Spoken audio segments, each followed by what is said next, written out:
Stand, written by Joyce Armour, a former television writer. The setting for the play is presented in the present day outside in the woods. There will be a 15-minute intermission between the plays. Please be sure to turn off all cell phones, and remember, do not use flash photography.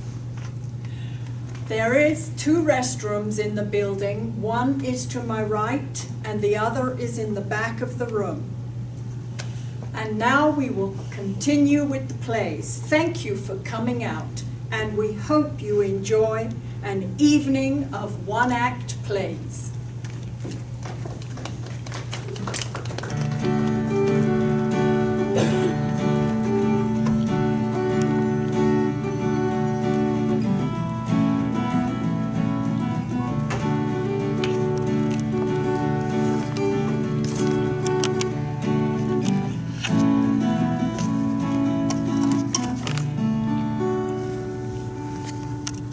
What happens to a dream deferred? Does it dry up like a raisin in the sun, or fester like a sore and then run? Does it stink like rotten meat, or crust and sugar over like a syrupy sweet? Maybe it just sags like a heavy load, or does it explode?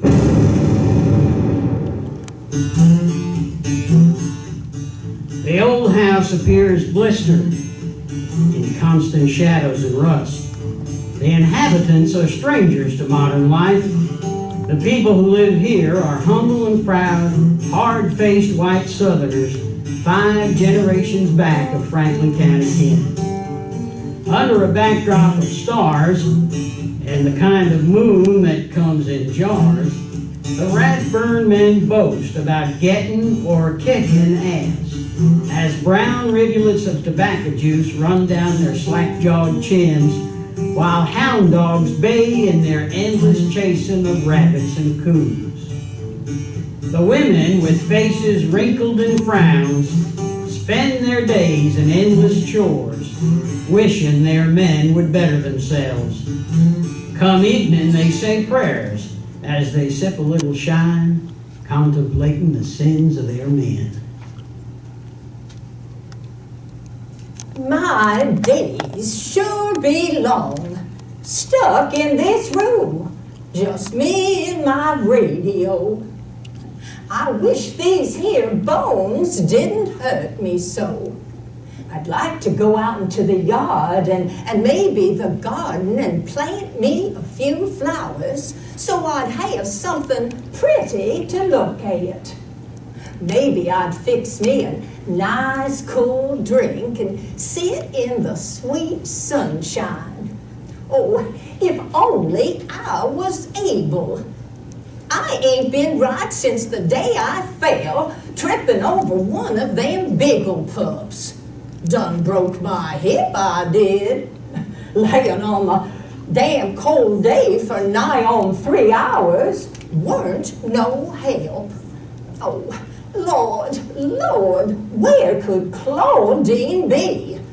She done gone off in the woods on old rag bones. It be the goat that saved me that day I fell. You see, I'd had Claudine tie up Buster close to the house, as he had been chasing and butting everyone he could. People coming down to get a little shine, they were scared to get out of their cars. Ooh, he be one mean goat. Well, anyway, after a spell of laying on the porch, I just couldn't yell no more. So I grabbed Buster's tail and held on, letting him do the yelling for me.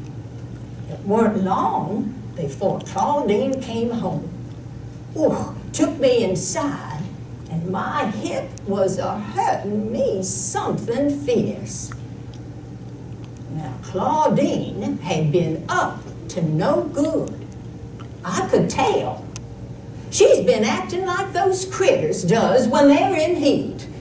When she got inside, she had that smell. I know what she'd been doing. Then I passed out.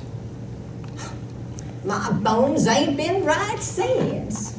Oh, it's the arthritis. Oh, I have me my rocker and my radio, and I sit by the old stove.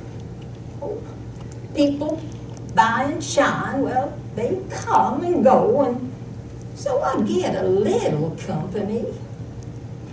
Well, this ain't any life for my girl, but I ain't got much say in the matter. I reckon she's doing better than me. Anyways, I needed help with the gardening and the critters and such. I just can't hardly do much of nothing no more. I just sit in this cold damn cabin listening to my bones talk while the radio keeps playing on and on.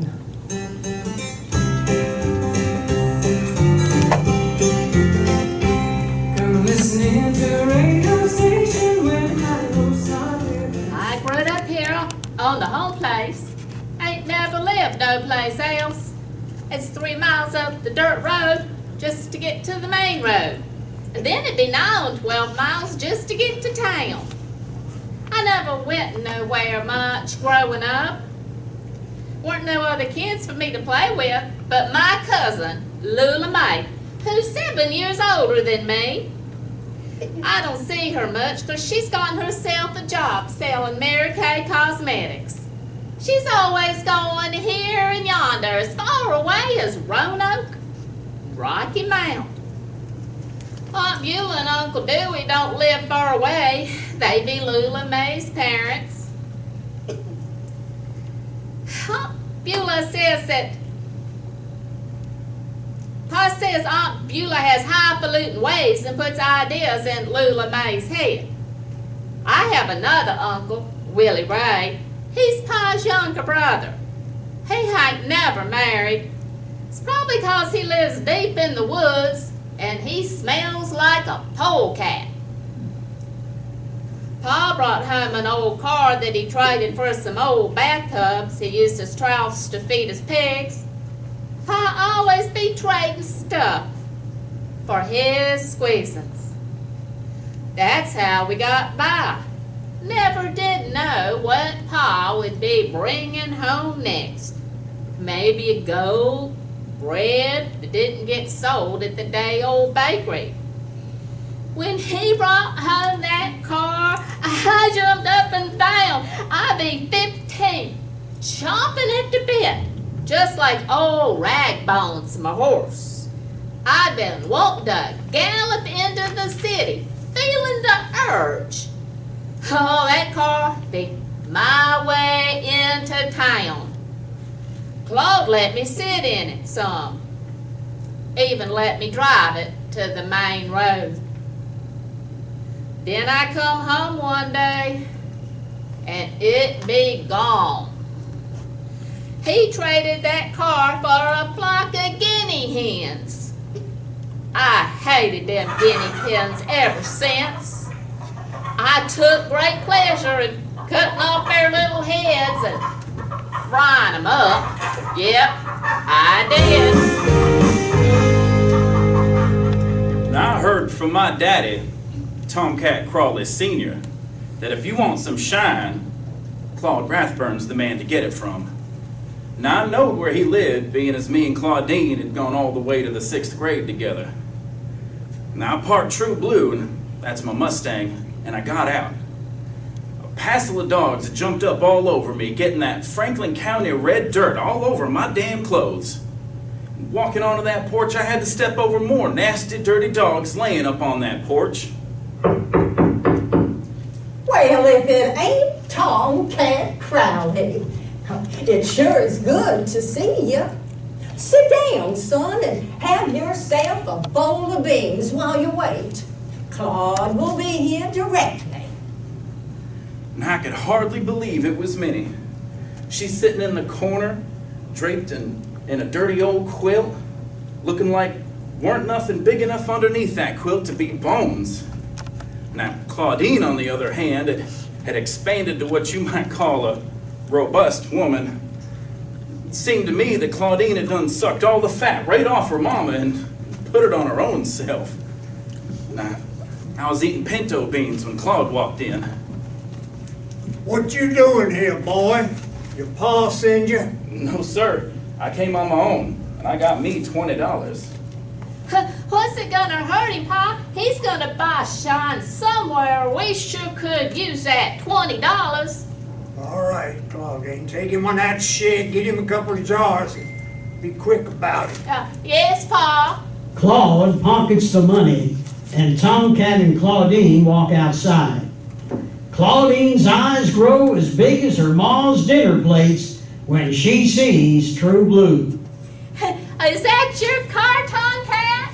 Yep, that's True Blue, and she's all mine. Oh, take me for a ride, Tomcat, please. I don't know if and I should, Claudine. I don't want to make your pa mad.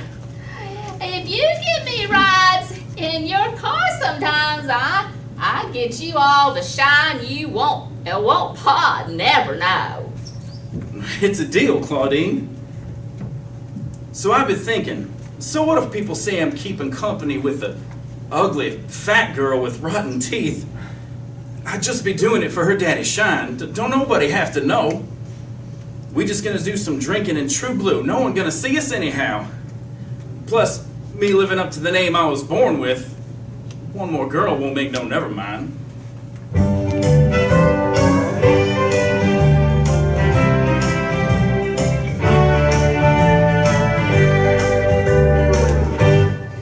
Seems like no matter how close I get to getting off of this place, the more it sticks to me. Sure enough, Tomcat kept his word and came down to get me every week or so. I'd sneak off one of Claude's jars, and me and Tomcat would take us a little ride in True Blue. I knew Tomcat be a Tomcat, sure enough, but that don't worry me none. He had a car, we'd drive, drink a little shine, park the car, drink a little more. Then Tomcat would say something like, "You don't look so bad, Claudine," and we'd go to it. Oh, Tomcat, oh, behaving. And for a night last fall, Tomcat and me pulled True Blue down the old path between our place and Uncle Willie Ray's. Tomcat and me'd been getting it on for a while when I seen headlights pulling in behind us. It stopped way back and I heard men climb out. Good God Almighty, it was Pa and his picket. He didn't see us though.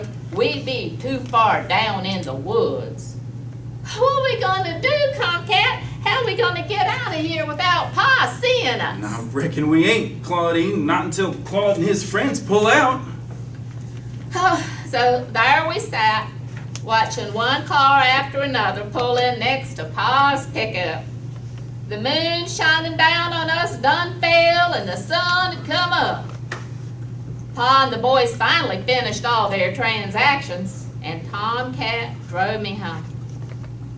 When we pulled down to the house, there be Pa standing outside with his shotgun.